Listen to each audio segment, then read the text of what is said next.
is a Bramble Jam podcast. Hi, I'm Brandon. I love Hallmark Christmas movies. I'm Brian. I like Hallmark Christmas movies. I'm Dan, and I despise Hallmark Christmas movies, and this is the Deck the Hallmark Podcast. Deck the Hallmark, it's his podcast. Brandon and friends host this podcast. We hope you like this jolly podcast. Yes! Oh. We've done it! Oh, is it that time of year we've already? almost done it. Almost done it. Almost done it. Hi, everybody. Merry Christmas Eve to you. For the 8th year in a row, Yes. we've completed every single movie Hallmark Channel has offered. We did it, gang. Congratulations. World champions. Right. How many years have you done it, Brian? 4 This now? is my 4th year. Yeah. That's right. Yeah. Before then, did you ever watch all of them? No. Never, not once. No. And I started watching more of them because of this podcast, so I wasn't even really steeped in it until Kind you of you. guys. Yeah.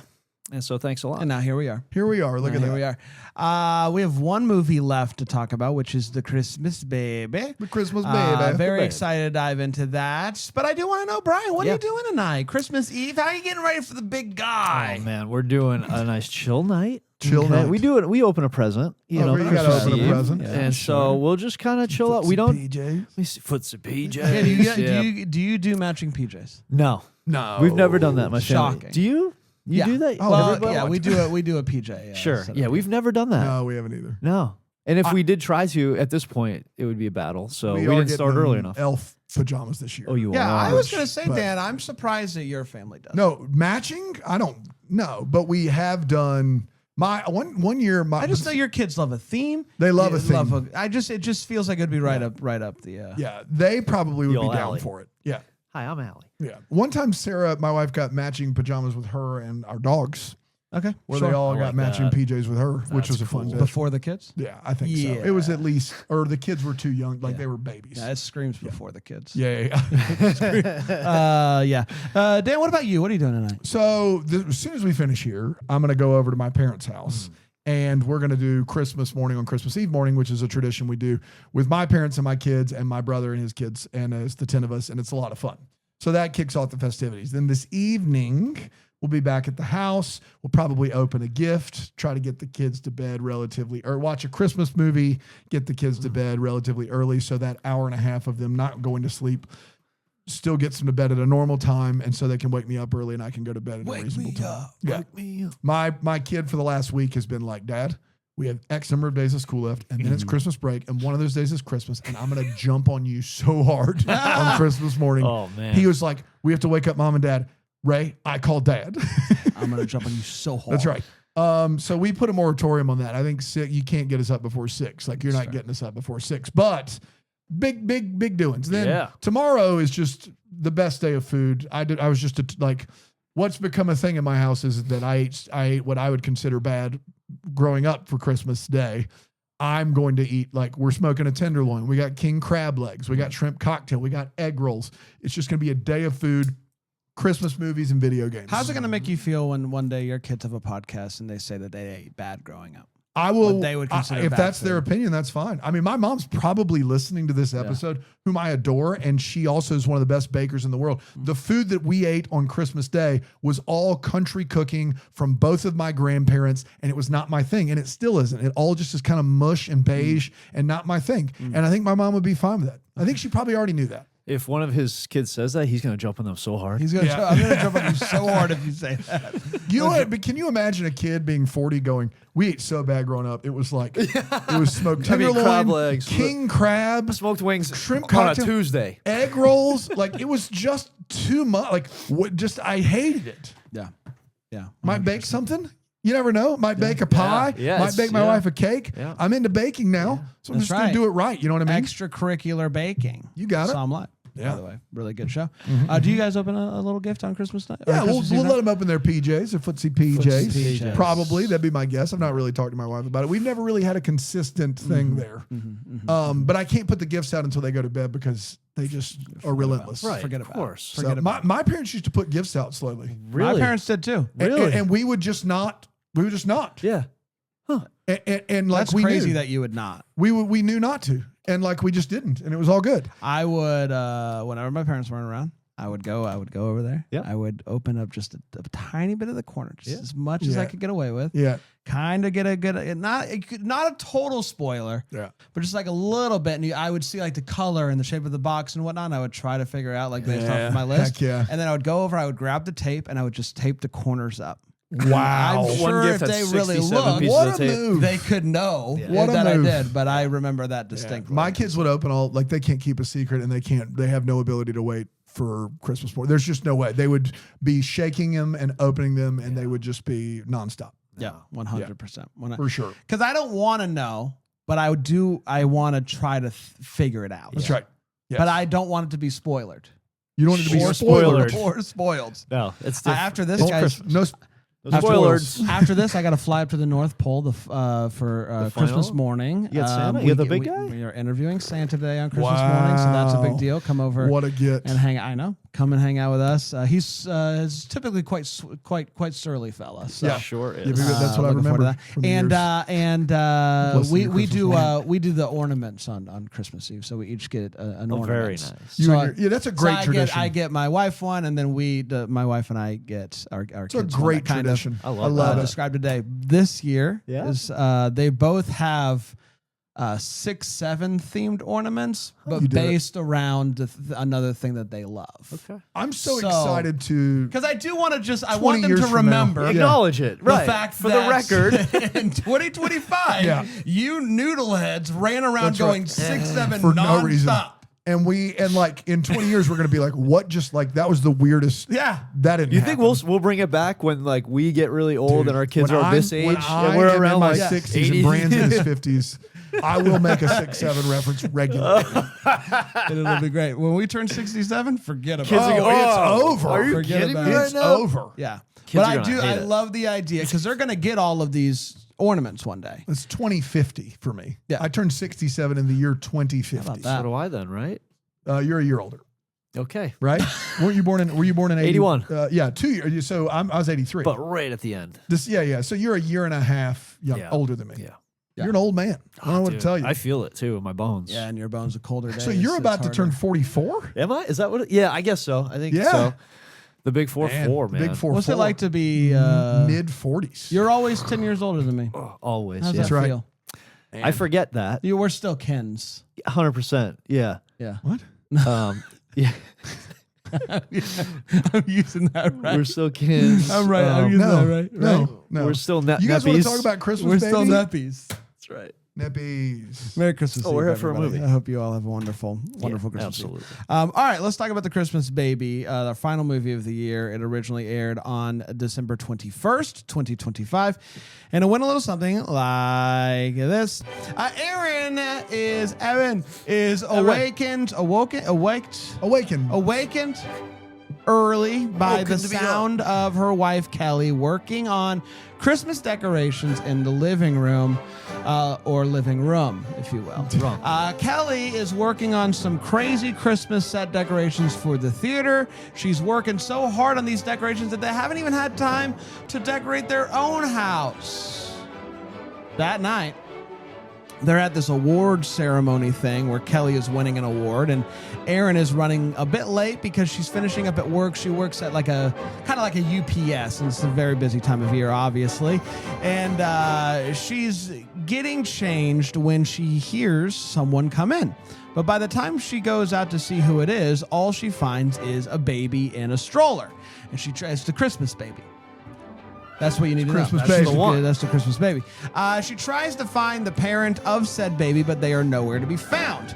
She finds a note in the stroller that is addressed to Erin and Kelly, asking them to take care of Nicholas. They're sorry, and that they tried. Not sure what to do next, she just takes Nicholas to the event, just in time to see Kelly win the award and for Kelly to see her and a baby and be confused. Afterwards, Kelly is like, well, we gotta call the authorities, which they do. But after Betty comes to pick up the baby, Erin starts to feel bad. The mom wants Nicholas to be with us. And so they go to talk to Betty, and Betty's like, you can call me Al. And Nicholas goes back home with them. The next day, their theater friends come over, and they get to work on making a list of people who they think the parent might be. And then their moms come over to help, despite the fact that they didn't actually invite them to do so. Classic moms. They talk to them about how their lives are not set up to have a baby in it, how we're going to make this work, all that stuff. They give it a shot, but it's just too much going on. Kelly doesn't think that they should keep the baby, so they call Betty to see if Nicholas can go with another placement, despite Erin not really wanting that to happen, but feeling like she doesn't really have a choice. They wake up the next morning, but Erin continues to have a hard time. She can't stop thinking about Nicholas. But Kelly keeps coming back to the fact that having a kid in their current life just is not practical. Kelly reminds Erin that before they got married, Erin said she didn't want kids, and Erin said that Nicholas woke up something inside of her. The next day at work, Kelly thinks that she's being asked if she wants to adopt Nicholas, and she finds herself actually saying yes. And she's surprised by this, and she realizes that her fear of being a parent was keeping her from what she really wanted, which was, in fact, to keep Nicholas. And so they get Nicholas back, and they begin working on getting their home ready for the home study. It's Christmas Eve. That's what it is right now. Oh my God. It's Christmas Eve. Oh, And a Christmas boy. baby? And Christmas shoes? What a day. What a day. It's Christmas Eve, and they find out that the birth mom has called Betty, and she wants to see them. When they show up, they realize that it is their barista from the coffee shop. They go to the same coffee shop every week for a coffee date, and this barista had seen them and decided that this is who I would think should raise this child. And so she tells them her story, and she says, I don't want the baby back. I just want to do this right. I want to formally ask that you be Nicholas's parents. They say yes, and she leaves, and then Kelly and Erin celebrate Christmas with their family and their new baby boy. And that, my friends, was The Christmas Baby. We did it. We did do it. Yeah. We're going to take a break. We're going to come back. We're going to break this movie down here. Are you okay? I know it's tough. It's the end of the year. I know you're getting sad. I'm only going to No, go to slow down, break. Mark. I'm only going to break twice. It's not more. 6, 7 ornaments. They grow up so fast. They go so fast. Here, take the whole.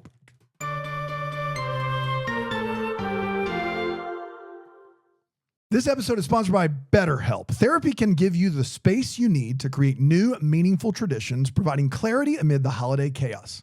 Listen, the holidays are a time of traditions, and some people have a lot of people in their family. Some people don't have any. Some people are just beginning a family of their own. Now's the time to reflect on what makes this time really great and to start some new traditions. Maybe that's a new hot chocolate recipe. Maybe it's incorporating therapy into your day-to-day life to ensure you take time for yourself, because I know for a fact therapy can help you do this, and it can make for a much more joyful season. BetterHelp is here with quality therapists that work according to a strict code of conduct and are fully licensed in the United States. Over 30,000 therapists in BetterHelp's network, and it's one of the largest online therapy platforms in the world, having served over 5 million people globally, and it has an average rating of 4.9 out of 5 for a live session based on over 1.7 million client reviews. This December, start a new tradition by taking care of you. Our listeners get 10% off at betterhelp.com/Hallmark. That's betterhelp.com/Hallmark. Hi, everybody. Welcome back. We're talking about The Christmas Baby today. The final Hallmark Christmas movie. It aired over the weekend. We are talking about it now on Christmas Eve. It's time for us to share our thoughts on this movie. It's time for the hot take. It's where we share exactly how we felt about this movie. We do not hold back. And I'm going to start with you, Bry Guy. What'd you think of The Christmas Baby? Yeah, I'm not usually rooting for Baby. Not So usually that- rooting for right, Baby. yeah. Yeah. No, who would? In your Yeah. defense, you make that known Yeah. At the right outset, away. for I've sure. been steadfast on this. Steadfast on not cheering for Baby. That's right. This was just so sweet, though. I ended up rooting for Baby. You ended up rooting for Baby. That's a big get. Baby won It's a me big over. get for Baby. Christmas Baby won me over. Finally. Adorable baby. In Adorable this movie. baby. I couldn't believe Yeah. how cute that kid was. Yeah. So emotional, this movie. Things like I started this movie on while I was doing something else. Yeah. And I was doing some other work listening, and I was like feeling it. And I was like, I'm like, I got to stop and just 100% focus on this movie because it reeled me in. It pulled me over to it. And lots of adult conversations here happening. Almost all. The whole thing. Yeah. Maybe too much? No. No way. No. No It way, was no how. You so good. It was so good. It didn't. One of my big thoughts was this probably didn't have to happen at Christmas. This story could happen anytime, obviously. But I don't know if you know this. Jesus was born a baby on Christmas. Allegedly, yeah. But And they don't, it was like, just, sure. so a needed lot of sure. nativity Yes. A stranger in But the manger. saved people. Like, I guess, sure. There's a lot of Pretty good overlap. tie-in. A little overlap there. But I'm saying this type of story could correct. happen anytime. It could happen anytime. But yes. I'm really glad it happened that they did this for Christmas because of, there's such a big spotlight this time of year. And this movie was so good. And I'm so glad it's not going to be kind of lost in the shuffle throughout the year around any other time of the year. I just like this one so much. They did such a good job in this movie. It was so sweet and so emotional and just nailed it all around. That's all you can say about it. They just kind of nailed they it. just kind of did it. Kind of crushed it. Yeah. Yeah. Just kind of nailed They it. kind of Yeah. crushed it. I'm pro baby. I He's guess for I'm pro baby. baby You're now. pro baby. I'm pro kid now. Pro kid. That's beautiful. Well, this movie is wonderful. It is so funny. It's so heartwarming. Topher Payne wrote this movie, and I think we would consider Topher to be a friend, not just of the Absolutely. show, but in life. He's been so kind to us over the years. We've gone down to Atlanta to review the Memories movie, Second The one, yeah. Deuce, with him in the audience, and he was just so phenomenal. Then he came on our public radio show, Who Won't Win, just a couple weeks ago to talk about this movie as well with the director, Eva Tavares, and it got me even more excited about this movie, hearing them talk about it. There's two things going on here. One, you have a movie that is just very good, but then you also have a movie that is very important, especially on this network that we're talking about and that we've been talking about for the past 8 years. And when you think about where the network was when we started this podcast and where it is now, it's not maybe as far along as we were hoping for, but to even hear Jonathan Bennett talk about his relationship with Hallmark and how he has seen the growth, and that he thinks that Hallmark is doing it really well, was encouraging to me as somebody who's kind of seen Hallmark waver a bit on their progress. Listening to Jonathan Bennett talk about it in our interview from earlier this year was quite encouraging. And so to see this movie, I wish that it was like Thanksgiving week, because I don't know if They kind of hit it a little bit there. it's hard because in theory this is prime time, but in reality this is usually kind of a lower weekend because people are actually like with their families watching like Christmas classics. So it's like it's hard to know, but at the end of the day they did it. Topher had been working on this movie for a long time. It finally saw the light of day, and it has so much love was put into this movie. The script is absolutely beautiful. The performances are incredible by Allie and Kat, and like as good as it gets on the network. And so a truly beautiful movie. And I don't think it's a secret. People know what I'm looking for in a Hallmark Christmas movie, and it's not necessarily this heavy of a movie, and it still manages to cross over to where I get over that because it's so funny. It's so funny. heartwarming. It's just a beautiful movie. And so really, really well done all the way around. Dano? Yeah, this is the movie of the year. I don't really think it's particularly close. It is very important, but a movie can be important and still not be well executed. This movie is well executed. We've seen it. We've seen it a number of times. The first attempt at a same-sex couple on the network was Wedding Every Weekend, a movie that wasn't perfectly executed. This movie contains all adult conversations. No one in this movie has a weird misunderstanding. No one in this movie does a full Hallmark Christmas thing. It's just a movie that is too well written for Hallmark, and it's also funny in the process. But here's the thing, guys. This movie, Hallmark has tried with adoption and foster care for a long time, and it used to be embarrassing how bad they were. CCB is going to live in the attic of an old convenience store and adopt a kid overnight because of the magic of Christmas.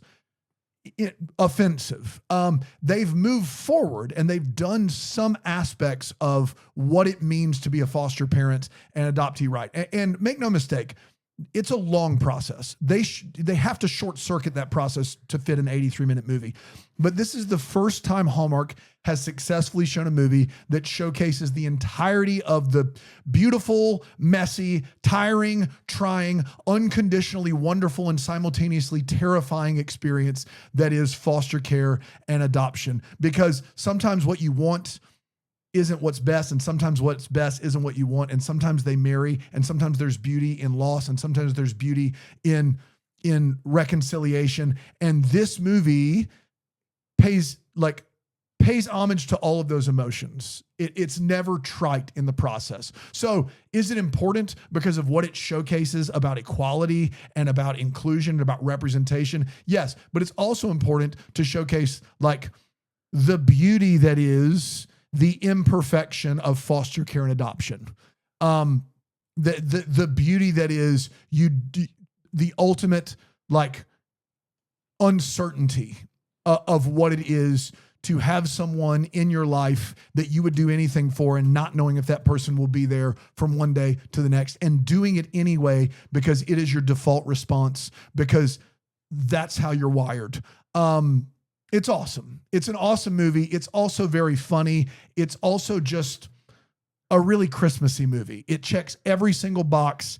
In a year that Hallmark was down all year long, they've produced one of the best movies that I've seen on the network. Excellent job across the board. Too good for Hallmark. It's time for all the feels. We're talking about what in this movie gave us feels. I'll start with you, Bry Guy. Yeah, and this movie showcased so much of the good in these people and the good they were doing and how hard the scenario was. It also acknowledged the negative side of this scenario in a very brief phone conversation. Oh, it's perfect. It was perfect because it was they weren't ignoring it, and it was there, but it was that was overwhelmed by the good.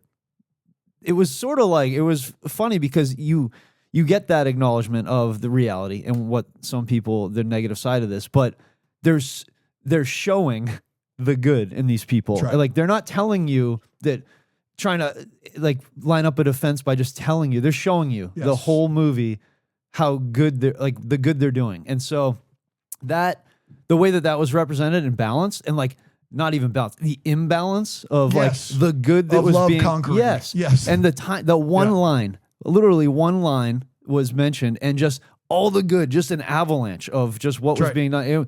That was just so well done and perfect. And I was wondering if it would be done. I was wondering if there would be an acknowledgement, and it just masterclass and just beautiful, just really beautiful.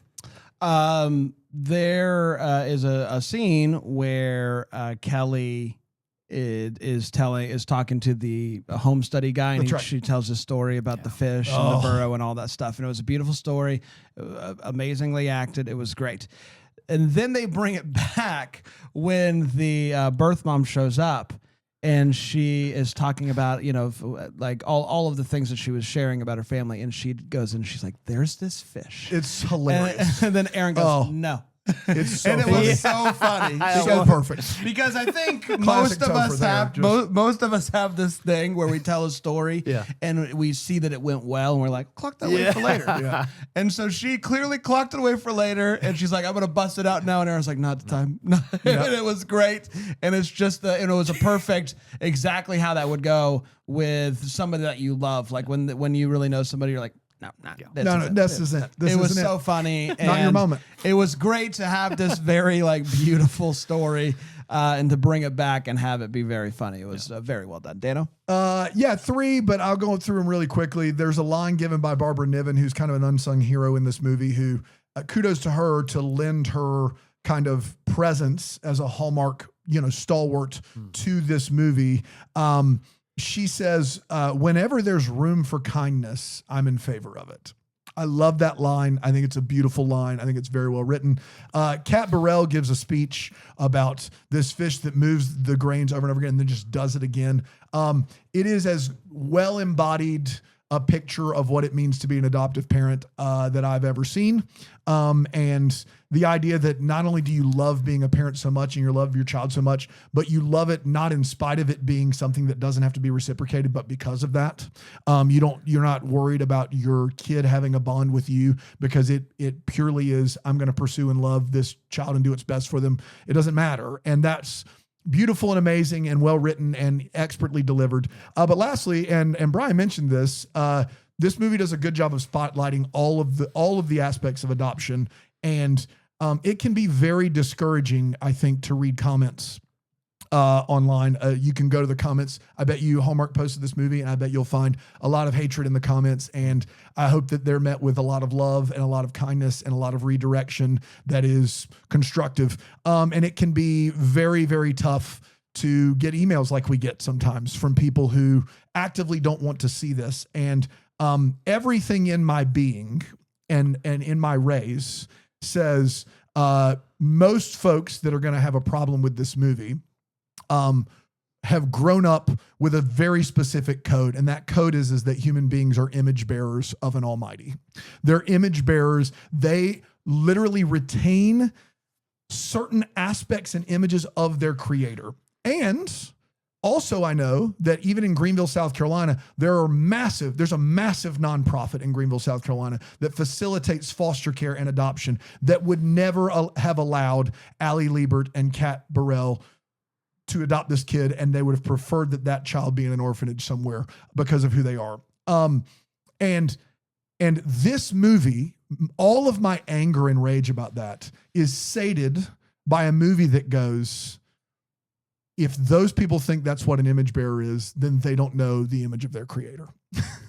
They don't know it, and they've never met it, and they don't understand it. If folks can't see that these two characters represent family friendly and represent a perfect, imperfect foster to adoption relationship, if they can't see it, it's not on us.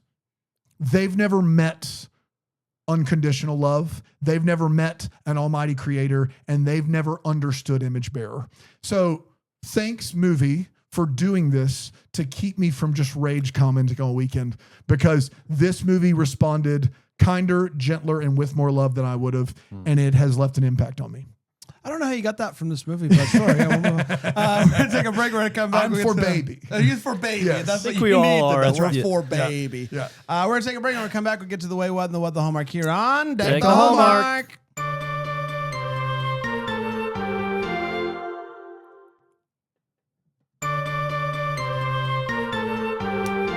Lemony Snicket called.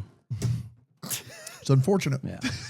Hi, everybody. Welcome back. We're talking about The Christmas Baby today, the final movie of the year. Yep. It's almost time Christmas for another preview baby show. in his footsie PJs. It's almost time for a preview Oh, show. could It's it been be, a while. please? Are we back to monthly? Back to monthly. It's crazy how that works. It's crazy how all of a sudden we're back to monthly. You know what I mean? Dude, that's what happens. You haven't met the creator. It's time for the way what is where we're talking about what in this movie made us go, wait, what? I'll start with you, Brigette. So there's this fish. Yeah. There's just, yeah, you get it. The community theater in this movie is thriving. It So is that's bumping. So that's a wait what for the movie, for the way they did that, but also like in real life, shame on us. Yeah. Like, Should why- we be more a part of the community theater? Are you kidding me? How- Especially with a giant building like that just says community Yeah, theater on it. amazing. It could have been. It could have been Have a we mixed thought use. about maybe we've been overthinking theater names? That's right. If we just simplify all Community theaters to just say theater. community theater, then we would know. R.E. Center R.E. Stage Canadian style. could be anything. Could be anything. Greenville Little Theater seems little. What's up with that? That Just for community me? theater. No. Yeah. Warehouse Theater? I don't want to go see boxes. So I just it was sort of reality check. Like let's get do it the- together, Yeah, people. come on now. It Come could on. be. We could have Yeah. that. We could have that. And just a last one here. The logistics of rescheduling a delivery to a house in a neighborhood and then communicating all of that to every person who has a package on that truck made my head hurt. Like ridiculous. I got to be honest. I didn't put it down as a wait what, but I don't know if a company like Ali Liebert's company exists. Well, there's basically a local UPS that has local trucks. You can have like franchises of things like I know that. WB Mason delivers like office supplies and stuff, but can you send your package via a local company?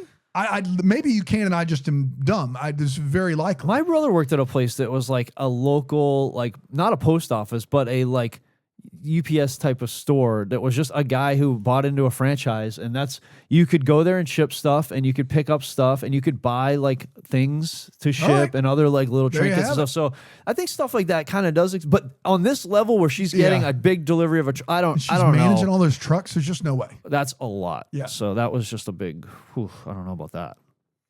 I did get a kick out of the fact that they're so busy that they haven't decorated the tree, but the outside of the house is decorated because Hallmark can't help themselves. They just can't do it. Can you imagine the arguments that went on for that? It's like, well, we can't decorate the inside of the house in the script, but we got to do the outside. We got to do the outsides. Yeah. Notoriously, the thing that people really the neighborhood jump came on together to do that for them. Of course, 100%. There's a Santa in this movie that does not seem well. He like at the end he's like, he's on his last leg. I don't think he's I don't think he's gonna make it, guys. That's tough. It's tough. The shop in question looks amazing after water damage. This place is incredible the next day. Yeah. Good on them. No big deal. Yeah. At one point in time, Kelly is so overwhelmed and like doesn't want to be reminded of Nicholas, and so she decides, I'm just gonna throw all the baby stuff in the crib and then get the crib out to the garage, and she does it so easily, and that is proof that I don't know. Have you ever tried to move a crib? Yeah, it's not like that, gang. It's meant to last. To get a crib out of one singular door, it's like a Tetris game. You're like, I gotta move it sideways and angle it up, pivot. It is a with a kid in it too. You ever try that? It's a game of pivoting. It's a game of pivoting, and so she decided, I'm going to make it as hard as possible. I'm going to throw all the things inside the crib and then get it out to the garage. That would have been an hour. It would have been an hour of her night, at least. And after she does this, she gets a knock on the door, and there's what's his name, the older Mr. fella. Seltzer. Mr. Seltzer is there. Seltzer has been harassing her all movie long because of sound. She then has one nice conversation with Mr. Seltzer, and Mr. Seltzer's now the godfather. Mr. Seltzer, big baby guy. He's like Brian. He's four baby all of a sudden. Yes. You have one conversation with this guy who has been harassing you nonstop, and it's like, hey, maybe Mr. Seltzer should babysit the kid every day. Is Mr. Seltzer nanny? Mr. Seltzer nanny. Mr. Seltzer's nanny. And that's it. Dano?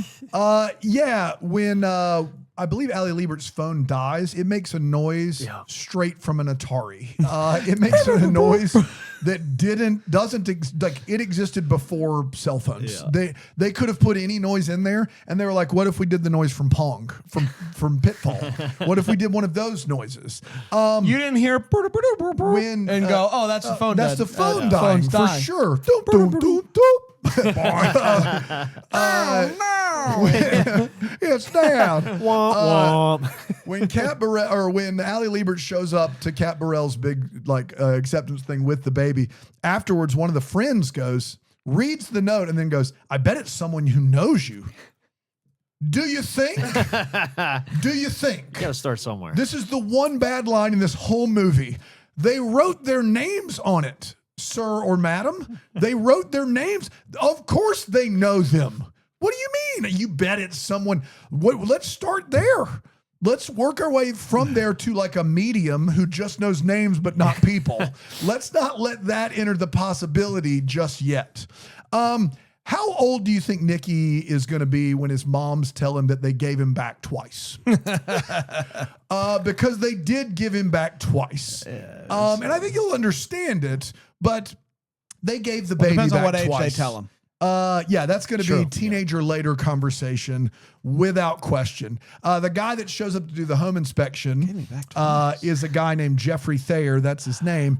And what I love about this character is that most home inspectors are 100% there not to trip you up, but are there to pass you. They want you to bring a kid home, not the reverse. And he embodied that very well. But also he tells a story about sneaking into his girlfriend's house and burning it. Are you okay? You don't sneak into people's houses, dude. That's not romantic. He had a key, but using the word sneak was he said he snuck into her house. He said, I have a key. And then I snuck into her house. Yeah. So maybe who knows how he got that key? Maybe that. And then maybe I missed this, although I was paying attention pretty closely, but maybe my boy Topher can explain this to me. They're getting ready to host a Christmas party, which is a big deal at their house. And then finally they look at each other and they go, okay, are we ready? And they're like, yeah. And then they go to the door and it is like when Robert Irvine reopens Restaurant Impossible. Everyone from both sides of the family is lined up waiting to come in like it's a grand opening. What was that scene? It's the grand opening. I didn't like people kind of trickle in at a party. Usually, yeah. Did they all get there at once and go, we're going to wait until they tell us? Everybody here? Like it did not make any sense in this movie. It was like in We Bought a Zoo, you know? Yes. You know, when the thing falls down and no one can come. Nobody can. That's right. And then they finally get over the tree. That's right. They finally all got over the tree. They got over the all tree showed all up at at the once. same time. That's right. All right, that's all I got. We Bought a Zoo. Yeah, We Bought a Zoo. Probably streaming somewhere at this point. Yeah. Yeah, it has to be. Yeah. One of the all-time greats. It's time for what the Hallmark is, where we wonder what could have been. Maybe have to get clear because we stopped. What are we still wondering about? That's what we're going to talk about here. Bry Guy. Yeah. The whole Mr. Seltzer storyline there. Mr. Seltzer. I didn't, at first, I didn't really love it at first, but at the end, I really did like it because it introduced yet another thing into this story that is like, oh, by the way, other people got stuff going on and it is affecting them and maybe they don't know how to deal with it, right? And so they're lashing out in ways that is not appropriate. So I liked the come around, like his come around story. Can I tell you this? Yeah. You're leading up to wait, what? I just ruined, or what the Hallmark, I just ruined That's all fine, that momentum. man. But I meant to mention this in the feels. When he first started with like, why is that baby making noise? I'm like, who's upset about baby at 10:30 in the morning? Get over yourself. Yeah. But then when you realize that this is another one of Topher Payne's very subtle ways of reminding you, an old codger with certain opinions still has capacity to change those opinions. It becomes like a feature of this movie, not a bug. Yeah. And he had a dog. And he had a dog. I mean, he's a good guy. I don't think Topher thought it through that way. You don't think he I was just think so? wanted to Just introduce added a silly boy. Yeah, that's classic Topher. Topher's not thinking you get it. through. So I'm sorry. Go ahead with the so what the there's Hallmark. this fish, and You get it. No, but my big thing was what happened with his daughter because it didn't seem like it's like she was waiting for it. Yeah, and I think most he kids reached might actually maybe be waiting react like for that. And so, yeah. like, what? I'd like a little more on that. Like, what happened? I'm really happy that they're fixing. And I that. got to be honest, kudos to that daughter for handling that situation really well when she knocked on the door finally And you have to new see baby. her father, and he has new baby. I'll Yeah. explain it later. That's right. No! Explain it Right. now! Right this second, if you don't mind. It's been I have a brother. years. I have a brother. Right. I'll explain it later. See, when a man and a woman. Okay, is fish. so what the Hallmark? Typically, I don't talk about continuity in Hallmark movies. It's just a lost cause. We don't Yeah, talk about about continuity. I do want to ask Eva about the challenges of shooting with Baby because right. Baby very cute baby. Yeah, Baby did great, 100%. but baby babied, and they show you baby babying on one shot. Baby's like this, and the other shot, baby's like this. And it's just clearly different shots. Baby was taking a nap. Baby's no longer taking a nap. And you've got to shoot around that. I want to know, like, at what point did she go, it's a lost cause. Like, we can't try to deal with the continuity of Baby, so we're just going to deal with it. It is what it is. Because that definitely, I'm sure they went into it and be like, we'll figure it, we'll shoot around it, we'll do a whole thing. Baby babied. Yep. Baby was very cute, Baby. Sometimes Baby's sleeping. Sometimes Baby's on this shoulder, ends up on this shoulder in the next shot. There's nothing that you can do about that aside from using a fake baby, which they obviously did not want to do. Did not want to cover Baby's face. Didn't want to do any of that. And so it was a fun game for me to be like, oh, there's Baby's asleep there. Baby's not sleeping anymore. So that was a fun game that I got to play. And just the frustrations or the challenges that come along with shooting with a real baby. I can't imagine it. Dano? Yeah. I just want to know if someone got Barbara Niven's character like a vacation or a massage or something for a Christmas gift, because she's working above and beyond here. Listen, caseworkers for DSS have their hands full. They've got stacks of folders of all the different kids they're trying to service as best they know how. They're working with guardian ad litems. They're working with the court. They're working with the foster family. They're working with adoptive. They're working with biological parents. For her to constantly be showing up herself at their house is maybe the most unrealistic part of this movie because it's so incredibly impressive. If anyone was going to do it, it'd be Barbara Niven. And if anyone's going to do it, it'd be Barbara Niven. And so I 100% buy her as a superhero of caseworker, but like, is she never home? Does she have a family? Is she married? Does she have kids? She clearly needs a break. So like knowing some of the caseworkers that I've dealt with over the last 10 years, my heart went out to Barbara Niven's character, who seems to be very well put together and completely on it for just showing up whenever they need her to. So somebody get that woman like a vacation or something. We did it, everybody. We did it. Congratulations to us. The holiday season is in the books. Stamp it, so to speak. That's right. I mean, Daniel and I will be back on Friday. We'll be back to finish up. Important. To finish up the whatever. It's fine. The show, the 12 dates. It's fine. Everything's fine. It's fine. And then next week's a little bit wonky. We're back. We got a preview show. Sure do. Final Up TV movie. Work don't stop. Ranking.